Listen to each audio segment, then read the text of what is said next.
Baiklah, Assalamualaikum warahmatullahi wabarakatuh. Perkenalkan, nama saya Syahwan Nurmadli dari jurusan D3 Sistem Informasi Angkatan 47. Pada kesempatan kali ini saya akan membahas tentang keterampilan, pola pikir, dan kesuksesan, dan mengapa keterampilan diri itu penting seperti itu. Pengembangan diri adalah investasi terbaik yang dapat Anda lakukan untuk masa depan Anda. Membangun keterampilan yang relevan, pola pikir yang adaptif, dan jalan menuju kesuksesan adalah tujuan utama dari pengembangan diri itu sendiri. Jadi pada presentasi kali ini saya akan memberikan Anda sedikit strategi yang praktis untuk bagaimana cara kita mencapai tujuan dari pengembangan diri tersebut gitu. Mungkin kita mulai yang pertama, apa itu pengembangan diri? Pengembangan diri adalah proses berkelanjutan yang meningkatkan kualitas diri yang meliputi keterampilan atau skills, pengetahuan atau knowledge dan kebiasaan atau habits, serta juga pola pikir atau mindset. Eh, contoh pengembangan contoh pengembangan diri sendiri itu meliputi beberapa pelatihan, membaca buku, mencari mentor, serta refleksi diri. Kemudian, menurut data, statistik menunjukkan bahwa individu yang aktif mengembangkan diri cenderung memiliki pendapatan 20% lebih tinggi.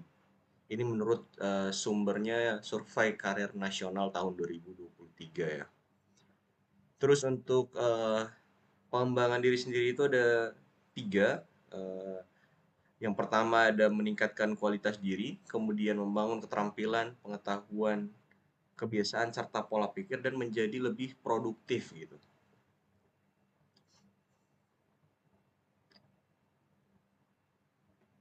Mungkin yang pertama kita akan bahas tentang peran skills dalam kesuksesan. Ada dua jenis keterampilan yang penting, itu ada keterampilan teknis atau hard skill dan juga keterampilan sosial atau soft skill. Contoh keterampilan penting meliputi komunikasi, problem solving, kepemimpinan, analis data, serta bahasa asing.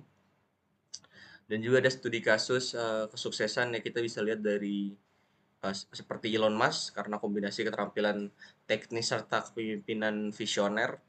Ya, jadi dia data menunjukkan bahwa 85% kesuksesan profesional berasal dari soft skill atau kemampuan sosial tadi ya, keterampilan sosial tadi gitu. Kalau ditanya bedanya apa ya, keterampilan teknis merupakan keterampilan yang dipelajari melalui pendidikan atau pelatihan, ya seperti coding, desain gitu kan. Sementara keterampilan sosial merupakan keterampilan yang berhubungan atau interaksi antar manusia seperti komunikasi, kerja sama tim, serta kepemimpinan. Kemudian yang kedua ada kekuatan pola pikir atau mindset. Mindset sendiri itu ada dua. Yang pertama itu ada fixed mindset, yang kedua ada growth mindset. Apa sih itu fixed mindset serta growth mindset ya?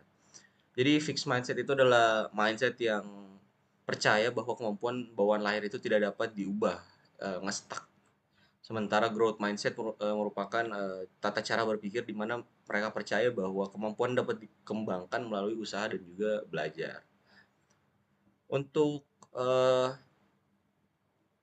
pola pikir sendiri, eh, itu riset menunjukkan bahwa siswa dengan growth mindset memiliki nilai ujian 30% lebih tinggi. Jadi sangat penting kita bisa dapat berpikir melalui growth mindset bahwa kita akan terus berkembang, tidak akan eh, diam di satu fase gitu. Itu makanya kenapa growth mindset itu jauh lebih baik gitu. Terus kemudian selanjutnya ada mengapa pengembangan diri itu penting untuk kesuksesan. Jadi untuk pengembangan diri sendiri itu manfaatnya itu sangat banyak, seperti meningkatkan kepercayaan diri, kemudian membuka peluang karir, ya kan, dan meningkatkan kemampuan adaptasi terhadap perubahan. Ada studi kasus yaitu Jack Ma yang bisa beradaptasi dengan perubahan pasar e-commerce, serta data menunjukkan bahwa perusahaan dengan budaya pengembangan diri memiliki produktivitas 25% lebih tinggi dibanding perusahaan yang lain. Itu tandanya seperempat lebih tinggi ya. Sumbernya adalah Deloitte Human Capital Trends tahun 2023. Nah, kemudian selanjutnya ada strategi praktis untuk pengembangan diri. Itu yang pertama, tetapkan tujuan SMART atau specific, measurable, achievable, relevant, and time bound. Kemudian temukan mentor atau role model yang dapat kita jadikan sebuah acuan untuk melakukan pengembangan diri, serta bangun jaringan atau networking yang luas gitu. Kemudian ikut pelatihan atau kursus online maupun offline, membaca buku dan artikel yang sekiranya inspiratif. Kalau ditanya contohnya gimana sih cara tentukan tujuan yang SMART itu?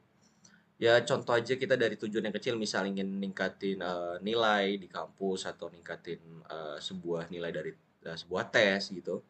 Nah, itu bisa kita mulai dari hal-hal kecil seperti itu, kemudian bisa dilanjutkan dengan hal-hal yang lebih tinggi lagi capaiannya ke depannya gitu. Oke, mungkin itu sih beberapa langkah atau strategi ya untuk pengembangan diri. Kemudian ada beberapa sumber daya yang bisa kita highlight ketika kita ingin fokus melakukan pengembangan diri gitu. Untuk sumber daya sendiri ada banyak yang dapat membantu dalam pengembangan diri, seperti buku Mindset oleh Carol Dweck, terus ada Atomic Habits juga oleh James Clear.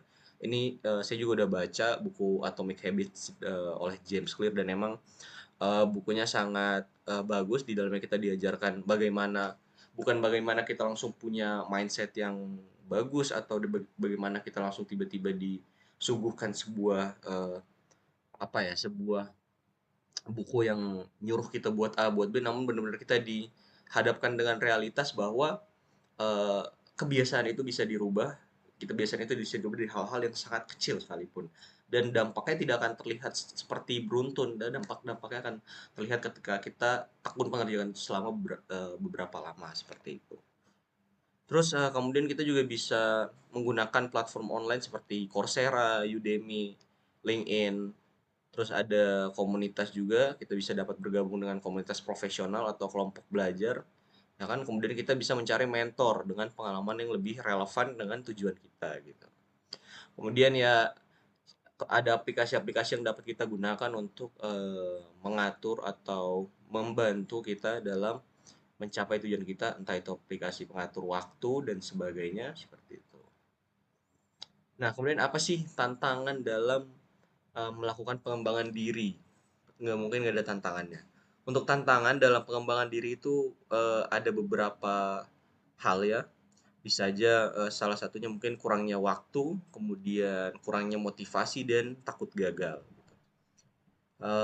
Cara kita mengatasi ya kita harus buat jadwal yang lebih realistis, terus kemudian kita harus cari dukungan dari orang lain ya, kita harus punya motivasi dan juga hal-hal yang benar-benar ingin kita fokuskan dulu.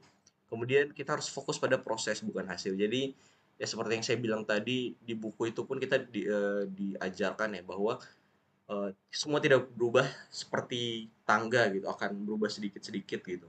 Biasanya dia akan terlihat perubahannya ketika langsung perubahan yang besar. Jadi ya dinikmati dulu prosesnya seperti itu.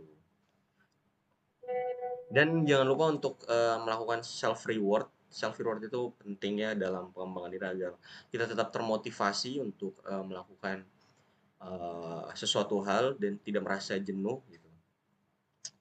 Ya contoh case-nya, ketika kita merasa takut gagal ya kita bisa memandang kegagalan sebagai umpan balik. Jadi sebagai refleksi diri untuk kita lebih baik lagi di selanjutnya gitu, seperti itu. Ya, ini kisah sukses atau inspirasi dari mereka-mereka yang sudah berhasil. Ada banyak tokoh yang terus belajar dan berkembang, contoh seperti Oprah Winfrey yang mengatasi kesulitan masa kecil dan kemudian membangun kerajaan media. Kemudian ada cerita inspiratif dari orang-orang biasa yang bisa mencapai kesuksesan melalui pengembangan diri. Pelajaran yang dapat dipetik dari kisah-kisah tersebut ya, mereka terus belajar dan berkembang. Kemudian juga ya itu tadi, nggak takut gagal gitu. Dan yang pasti punya motivasi gitu. Mungkin sekian ya kesimpulan yang dapat kita tarik dari presentasi kali ini, bahwa pengembangan diri itu adalah kunci untuk membuka potensi maksimal gitu. Jangan pernah berhenti belajar, dan mulai hari ini mulai melakukan pengembangan diri, tindakan dari hal-hal kecil itu adalah awal yang bisa kita lakukan untuk mencapai hal-hal yang besar gitu. Mungkin sekian dari saya, lebih dan kurangnya saya mohon maaf. Kita jumpa lagi di lain waktu. Wabillahi taufiq wal hidayah. Assalamualaikum warahmatullahi wabarakatuh.